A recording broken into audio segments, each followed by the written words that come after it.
Hello everyone, welcome back my channel. दोस्तों, I hope सब लोग बढ़िया होंगे। मैं भी ठीक हूँ। मैं गामा।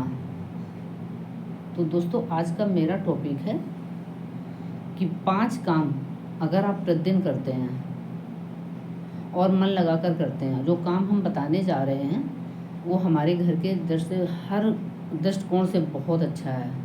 कभी बुरी नज़र नहीं लगती है। कोई काम बहुत दिनों से रुका हुआ है तो वो सब पूरा होता है।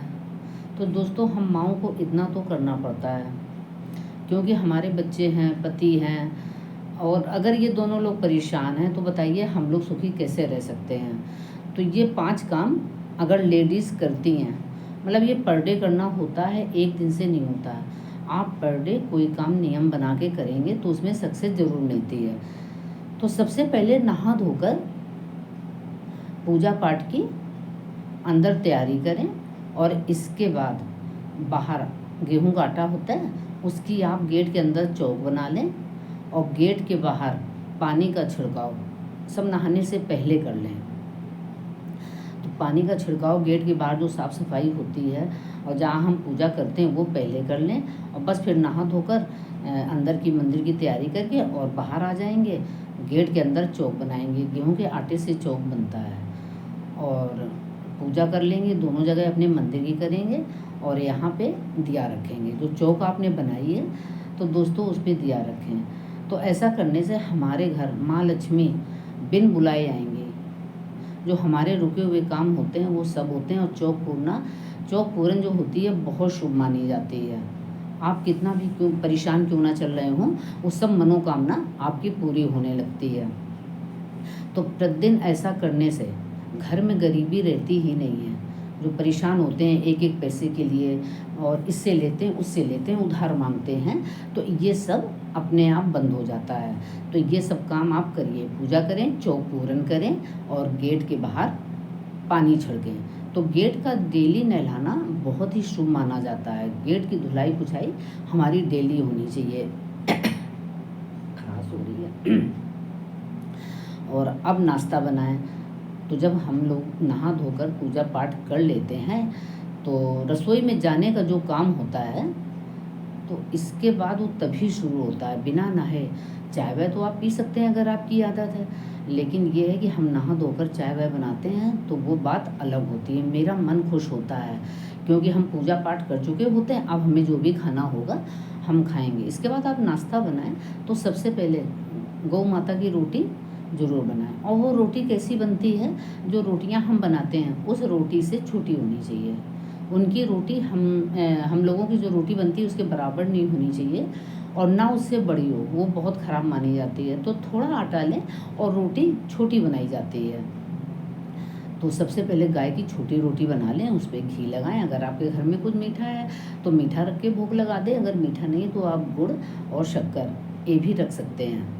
और ये भी अगर उस समय नहीं है, आपको नहीं मिल रहा है, तो आपने जो भी खाना बनाया है फिर वो सब्जी रख दें, और एक गिलास में पानी लें, उसका भोग लगा दें। और लास्ट वाली रोटी कुत्ते की रखें, उसमें भी घी लगाएं और गुड़। तो ये कुत्ते को खिलाना, जो काला कुत्ता होता है उसको बहुत शुभ होता है। तो इन दोनों को सबसे पहले खिलाएं। इसके बाद आप अपने घर में खुद नाश्ता करें, अपने हस्बैंड को और सबको एक साथ बैठ के नाश्ता करना चाहिए। ऐसे क्या होता, हमारे घर में बरकत आती है।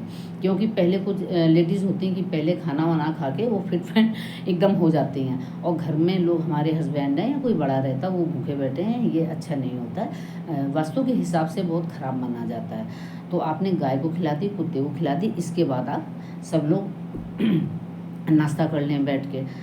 तो दोस्तों, पोछे वाला जो पानी होता है, जो हम साफ़ सफाई कराते हैं, आप करते हैं तो ठीक है, मैं डालती हैं तो ठीक है, तो उसमें नमक डाल के और थोड़ा नींबू का रस डाल के पूरे घर में आप डेली पोछा लगाएं। आपके घर में जो भी नज़र लगी होगी, कितनी भी पुरानी नज़र हो, बड़ी नज़र हो, वो सब ठीक होने लगती है धीरे धीरे। और वो नमक आप चुपचाप डाल दें, उसको बिना बताए, ये सब बताने की ज़रूरत नहीं है। तो जैसे वो पानी लाती हैं बना के, तो आप उसमें डाल दें, तो घर में कभी भी पैसे की दिक्कत नहीं आती है। और आप हमेशा किसी को देते रहेंगे। लेने वाला सिस्टम नहीं होना चाहिए कि हमें पैसे की ज़रूरत है, हमने इससे ले लिए उससे ले लिए, तो ये सब नहीं होता है। हमारे घर में बरकत होनी शुरू हो जाती है। और कैसी भी खराब स्थिति आपकी चल रही हो, वो कुछ ही दिनों में ठीक होने लगती है। तो ये छोटे छोटे काम हैं, ये हम लेडीज़ को ज़रूर करने चाहिए। और सावन का महीना है तो रोज़ किसी को, जो छोटी कन्याएं होती हैं, उनको मीठा भोजन कराएं। पूरे सावन के महीने में ये आपका बहुत ही फलदायी होता है। जो मैं बता रही हूँ इसका याद रखना। किसी एक को जो भी खाना खिलाएं, मीठा चीला बना लें, बेसन का हलवा है, सूजी का हलवा है, पुए हैं, खीर है, आप मीठे के रूप में एक लड़की को पर डे एक बार खाना खिलाएं सावन के महीने में। इसमें क्या होता है कि भोले बाबा बहुत प्रसन्न होते हैं। उनके साथ साथ आपने किसी की और भी देख रेख की है, क्योंकि पेट पूजा सबसे बड़ी पूजा मानी जाती है, भूखे को भोजन कराना। तो दोस्तों इस बात का ज़रूर ख्याल रखें कि किसी कन्या को पूरे सावन भर मीठा खाना एक बार ज़रूर खिलाएं। इससे भोले बाबा प्रसन्न होकर आपका जो भी रुका हुआ कार्य होता है वो सब ठीक होता है।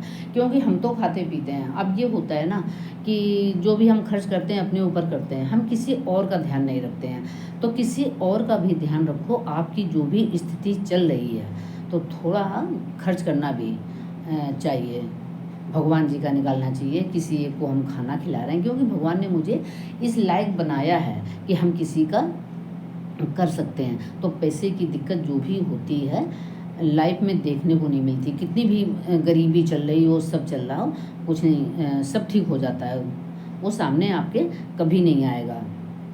और किसी को कभी कटु वचन नहीं बोलने चाहिए। आपके घर में काम करने वाले लोग आते हैं, गेट पे कोई खड़ा है वो मांग रहा है, तो कटु वचन ना बोलें। अगर आप नहीं दे रहे हैं तो फिर शांत रहें, और अगर आपको कुछ करना है तो उसकी मदद कर दीजिए। क्योंकि होता यह है कि वो कुछ भी ऊट पटांग अगर बोल के जाता है दोस्तों, तो वो लगता है। एक कहावत है ना कि हम भला किसी का कर न सकें तो बुरा किसी का मत करना। तो अगर आप नहीं दे रहे हैं, कुछ नहीं दे रहे हैं, वो थोड़ी देर रुकेगा और इसके बाद चला जाएगा।